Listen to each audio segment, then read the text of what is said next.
Hi, good morning, good afternoon, and good evening wherever you are. My name is Muhammad Farhan, and today in this video I will explain the material about manners of articulation. Hope you enjoy.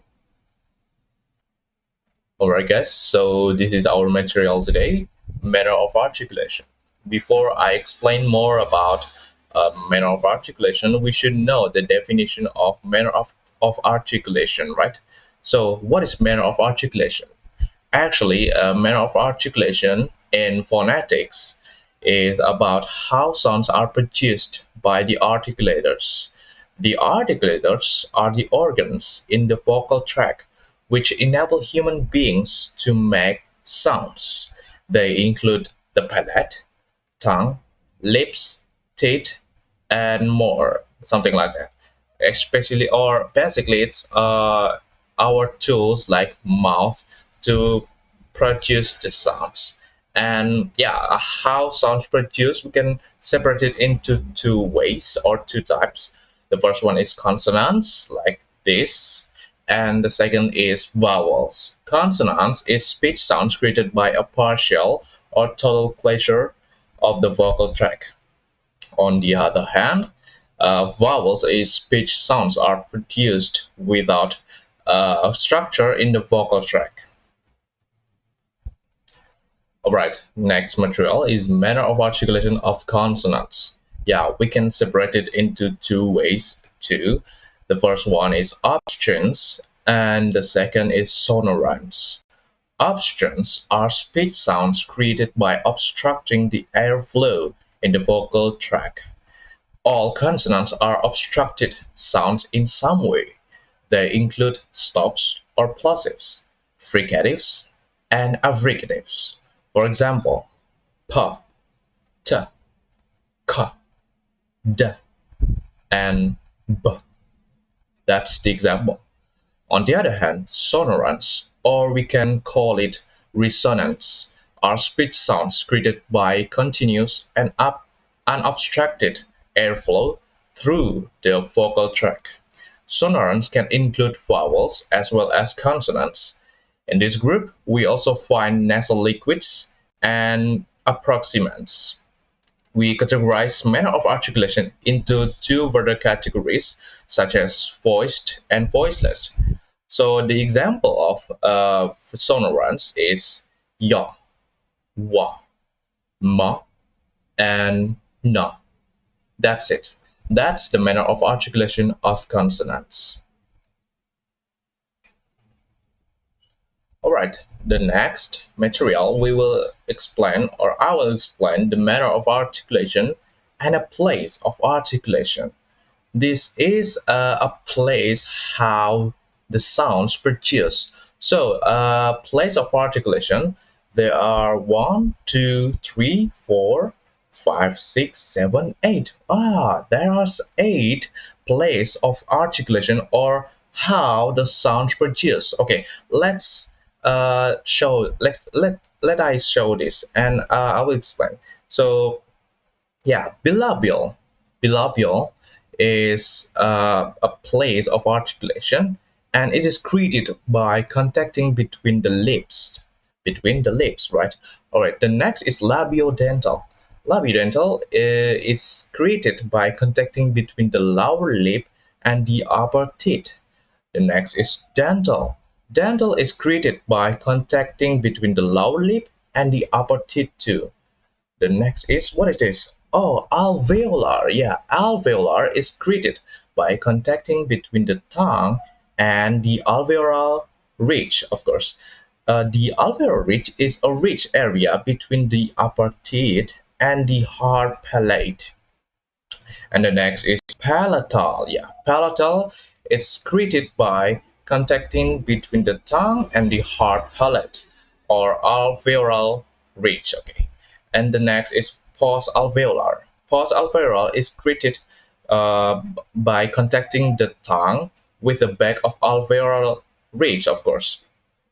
And yeah, the next is velar. Yeah, velar we create it by contacting the back of tongue, of course, with the soft palate, or we call it velum. And the last one is glottal. Yeah, a glottal or a restriction of the airflow at the glottis inside our mouth. Okay, and that's all the place of articulation or how sounds produce. All right, so the next material is manner of articulation, and actually there are five types of manner of articulation.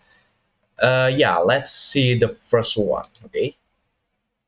All right, the first one is plosives or stops. Yeah, in phonetics, a plosive consonant or yeah, we can call it stops, also known as a stops, yeah, is made when the vocal tract is closed and the airflow is blocked as it leaves the body. The blockage can be made with tongue, lips, teeth, or glottis. Yeah, actually is we can made it by the tools in our mouth, inside our mouth, and yeah, that's it. When analyzing a plosive, we consider that the way the articulators are used, which are the lips, tongue, palate, teeth, or glottis, or something like that, and we can check the closure of the airstream and the release of the airstream when the vocal organs separate. Yeah. Okay, there are a couple of the example of these plosive or stops in bilabial or the places in bilabial. There are pa, ba. Okay. The next in alveolar there are t or t, d. Yeah, if you can hear that. And the next is post-alveolar. There are t, t, of course. And yeah, in velar, there are k, k, k, k, or ga, ka. Yeah, something like that. And the last in dental, there are t, d, t, t. Yeah, maybe you wondering why there are three TD or t, t in alveolar, in post-alveolar, and in dental. Yeah, yeah, it's because the phonemes are merely ideal. All right, so the next type is fricatives. Like plosive, fricatives are restricted as they leave body. We can use teeth, lips, or tongue to limit the flow of air. Unlike plosives, fricatives are longer sounds. We can sustain the fricatives, like the phoneme F. We can make it f, okay, but you can't sustain a plosive like the phoneme P. Like we can't do like p, p, p, p, no, we can't do that, right? Yeah, so we can make it longer in fricatives. Some fricatives have a hiss-like quality. They are called sibilants. In the English language, there are two sibilants like s and z. For example, sick, zip, and sun. Okay, in the kind of place, they are labiodental. The example is f and v, and the alveolar is s. I mean s and z, and then the post alveolar is sh and zh. In the glottal, there are h or yeah. In the dental, there are um and th. Okay. Yeah, the fricative sounds like z, th, and zh are voiced, and the sounds like h, s, and sh are voiceless because it does not vibrate the mouth. Okay. And in voiced, it vibrate the mouth when we produce the sound. Okay, next is affricates, or yeah, affricatives, we can say that. Affricates, also known as a semiplosives, and are created by combining a plosive and a fricative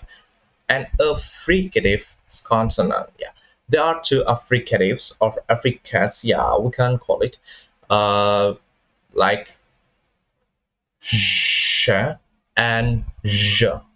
Okay, both sounds are post-alveolar, which means we created them with the tongue behind the alveolar ridge. Yeah, the alveolar ridge is part of the palate just behind your upper teeth before the hard palate. The sounds sh, sh is a voiceless affricate, while the sound j is a voiced affricate. For example, for sh is chair, choose, and then for j is jump and jet. Yeah, that's it about affricatives or affricates. All right, and next is nasals. Nasal consonant, also known as nasal stops, are made by blocking the airflow from the mouth, so it comes out of the nose instead. In the nose, in nasal vowels, by contrast, the sound is generated by lowering the soft palate to allow the airflow out of both mouth and nose. The consonant mm, mm, and are not caused by the nose, but by the tongue or lips that prevent the air flow. Because of the vibration of the vocal cords, we consider nasal consonants voiced. Yeah, in bilabial, they are mm, mm. In alveolar, there is mm, mm. Okay, in velar, there is mm, mm. Yeah. For example, of nasals, for is mirror, melody. For na, there are name and nose. And for mm, there are working and long. Yeah, and that's the nasal type.